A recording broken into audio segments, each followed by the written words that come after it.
Internet! Hello, you lovelies, and welcome to the Penguin non-spoiler first thoughts. I promise not a single spoiler. I'm going to be very careful even with context. I just had to talk about this show, and full disclosure, I'm on vacation. I'm about an hour from going to a wedding. I actually need to change into my suit here in a minute, so I will not be editing this video. This is going to be a one-take stream of consciousness, just thoughts on the Penguin, and I'm kind of on vacation, so it's going to be kind of a rapid-fire thing. Tomorrow's my birthday, wedding today, a little busy, so no edit, full stream of consciousness. If you're new to this page, this isn't usually how I do things, but I thought it'd be a fun experiment. Let me know in the comments below if you thought this was funny, you liked this. Also, speaking if you're new to this page, I am trying to hit 36K this month. Tomorrow's my 36th birthday, so I'm trying to hit 36K birthday month. Hit me up, hit that subscribe, hit that comment bar, hit things, press buttons, leave a comment, let me know things. All right, without further ado, I hate long intros. Let's talk about the Penguin. The Penguin is astronomically good. I've said it before, I think the Penguin was my most anticipated show of 2024, and now I think it's my most favorite. Unbelievable. How does this exist? This validates a lot of love for serialized content love of 2024. Comic books are serialized. Comic books are the experience of week to week or month to month thinking about those characters and living in their world, and I think that's part of the immersive nature of a comic book. A comic is the space between the panels. You're the director. A comic book show should have that same feel of growing out a world, of thinking about these characters, of this water cooler conversation that comes from the format of TV. And this is me reviewing a show that I've thought about so much that I couldn't not film a video on vacation. That is the highest praise I can give a show. And speaking of the highest praise, the acting I knew would be sensational. The acting, Colin Farrell's performance in The Batman is, I think, one of the greatest curveball, this guy stole the show in an already incredible series of performances. What that movie does with building out Gotham, with building out the world of Batman, is nothing short of miraculous in my opinion. And Colin Farrell, whenever he's on screen, you are fascinated by his story, his journey.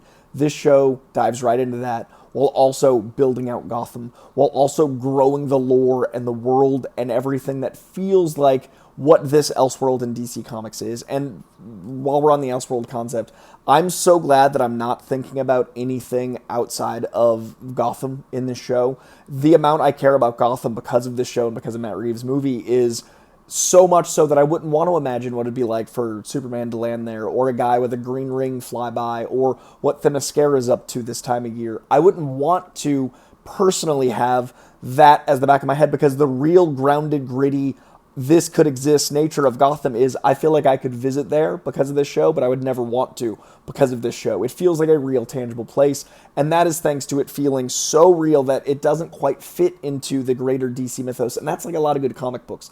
And I think good Detective Comics, good Batman comics, good separate isolated stories also need to exist as much as you have a James Gunn Batman that feels like Superman could pop up at any moment, that feels larger than life, and that feels like you could have those more fantastical villains.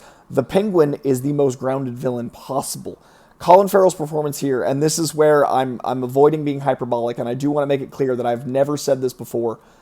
Heath Ledger's Joker, I think, is the greatest performance of all time, and I think that Colin Farrell's performance is the first role or performance or experience I've had watching something that I feel is even in the same category, that's even in the same conversation. It is that astronomically good. They do some things to add some comic book elements to his performance in the show. They do some things to add things that shouldn't work outside of the comic, but absolutely do. And in that same vein, what they do with Cristin Milioti, I think that's how you pronounce her name. I'm so sorry for mispronouncing it. She is incredible in Palm Springs. She is so good in How I Met Your Mother, and she is even better here. She is so talented. I cannot wait for this woman to be a household name. She is able to do things with just her soulful eyes, with little micro expressions, with glances. There are so many moments of Penguin and her leveraging each other's neuroses and their weaknesses and their strengths and knowing how to manipulate each other. This is a show of fighting verbally. This is a show that has plenty of action as well, but The moments I love most are dialogue scenes where you're overpowering the other by knowing more about them, by playing chess, by looking ahead 5 steps, by figuring out what your leverage is. This show is so good at being like Breaking Bad, where it puts itself in these spots and then it takes a left that you'd never expect. It's so much like your crime dramas, your Black Donnellys, your Sopranos, all of those things where you're looking at someone master what manipulation can be on a criminal scale that would make you some sort of not mafia crime boss, but someone in the family that's outside of the family. There's so much crime drama that is about what it means for your position to make a choice, what it means on the chessboard, and there's so many moving parts. You have to care about everyone, and the show does such a good job making you care about everyone with this chessboard. Now, before we get into a couple minor spoilers, I do want to say that Rhenzy Feliz from The Runaways is absolutely a scene stealer. He is so good in this. He is in many ways your eyeline, and that's impressive because Oz Cobb is also your eyeline. But there are things that I assume, and I haven't seen the whole show, I haven't gotten to the end yet, but I assume happen with Oswald that might make you dislike him some. I still think he's going to be a likable antagonist for the Batman 2, but I assume there are things he does that are awful, and they really establish him as irredeemable, but we haven't gotten there yet. And I assume that's when we have Rhenzy Feliz as our eyeline. But that is a light contextual non-spoiler. This is a light spoiler just because it blew my mind in a really fun way. So if you want to end the video here, I totally understand, and that is totally fair. I'm going to say a thing that blew my mind. They basically make Rhenzy Feliz Penguin's Robin, and that is such an inspired choice. Instead of having him just as like a little lackey, they fully make him what it would be to have a criminal version of Batman and Robin, what it would mean to have a ward, what it would mean to have a number two, what it means to have a sidekick. And I have to say, the father-son relationship, the proud paternal energy, the I know what it's like to be in your position kid that comes out of Colin Farrell's Penguin is insanely captivating.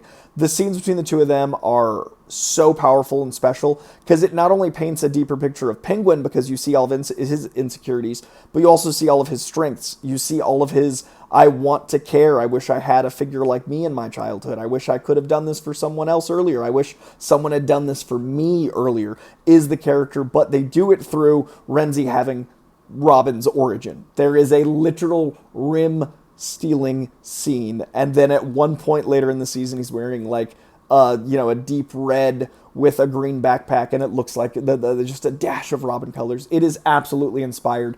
I love the relationship between the two of them. I love the idea of making a Batman and Robin, a Penguin and a lackey, and turning him into an actual important character. The show juggles so many things like that. That's just one example so incredibly well. The show juggles the Maronis and the Falcone so incredibly well. The show builds Gotham out. While we're still in light spoilers because I've already said a thing, so I assume you've already left if you didn't want to hear anything. There is a moment in the third episode that makes Gotham's moment in the third act of The Batman feel so grounded and real and terrifying, and they really build out Gotham as a character in that third episode. The whole season, but especially that opening of the third episode. The first episode feels like an orchestra, the second episode feels like jazz, and the third episode feels like Gotham becoming a major theme throughout the song that is The Penguin and Matt Reeves The Batman, and I adore this show. What an experience. I loved it so very much. I cannot wait for people to talk about it. I try to be very vague in this, but also extend my highest of praise. A writing akin to Breaking Bad, acting akin to Heath Ledger's Joker. This is my favorite show of 2024, if it sticks to landing, which I'm sure it will. And it is the first time I have felt this good about a comic adaptation since Daredevil on Netflix. I love other TV shows, plenty, but nothing has made me feel like Daredevil on Netflix since that show. This has me feeling all the comic love, all the how did they get away with this, working in this tone, lore, all of the incredible acting, all the world building. It is everything. This is going to be in the conversation with Winter Soldier, Daredevil on Netflix, WandaVision.